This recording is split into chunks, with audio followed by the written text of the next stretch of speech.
বহিষ্কৃত নেত্ৰী যেতিয়া বেলেগ দলত জইন কৰে তাৰপিছত আমাৰ ক'বলগীয়া কিবা আছে নেকি? আমাৰ দলৰ ওপৰতো নাই, আমাৰ দলত নাই। বিস্মিতা গগৈৰ কথাটো আপোনালোকক এইকাৰণেই কওঁ যে মই কেৱল বিস্মিতা গগৈ বুলি নকওঁ। আমাৰ দলৰ এনেকুৱা কিছুমান নেতা নেত্ৰী আছে, কাম নকৰা, দলৰ লগত যোগাযোগ নথকা, আগতে এটা সময়ত ক্ষমতাত আছিল, এতিয়া দল পাৱাৰত নাই কাৰণে তেওঁলোকে পিছুৱাই থকা, তেনেকুৱা মানুহ কিছু দলৰ পৰা ইতিমধ্যে যদিও গৈছে, কিছুমান যাব, তাত আমাৰ বেলেগ মানুহে কাম কৰি আছে নহয়। গতিকে মই ভাবোঁ যে ইয়াক লৈ কংগ্ৰেছ দলৰ কোনো নেতাকৰ্মীয়ে কোনো চিন্তাও কৰা নাই, কাৰণ তেওঁলোকে ইতিমধ্যে সন্মুখত নাই।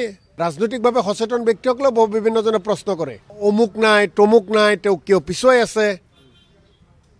15 বছৰীয়া শাসনকালত কংগ্ৰেছ দলৰ যেতিয়া ক্ষমতা আছিল, কংগ্ৰেছ দলে যেতিয়া ৰাজ্যখন শাসন কৰিছিল, তেতিয়া সন্মুখত থকা ব্যক্তি, কিন্তু যেতিয়াই দল ক্ষমতাত নাই লগে লগে তেওঁলোকে পিছুৱাই গৈছে। দলৰ বিপদৰ সময়ত, দলৰ যেতিয়া ক্ষমতাত নাই সেই সময়খিনিত দলক নেতৃত্ব দিব নোখোজা ব্যক্তিসকলে দলৰ পৰা যদি প্ৰস্থান কৰে, মই ভাবোঁ দলৰ কোনো নেতাকৰ্মীয়ে আক্ষেপ নকৰে। জাকিৰ হুছেইন সিকদাৰ দলে 2বাৰ টিকেট দিছে, দলে ৱৰ্কিং প্ৰেচিডেণ্ট বনাইছে।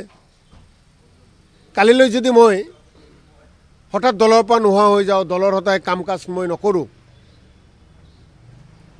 দলৰ বিপদৰ সময়ত দলৰ লগত নাথাকোঁ, দলত সংগ নিদিওঁ,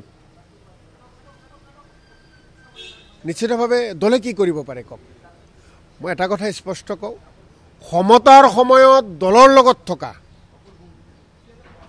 ক্ষমতা যোৱাৰ পিছত দলক পিঠি দিয়া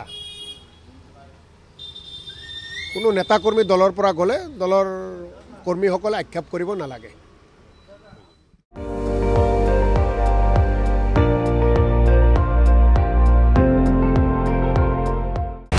আপুনি চাই আছে ND24, সৰ্বশ্ৰেষ্ঠ নহয় সৰ্বোত্তমৰ দৌৰ।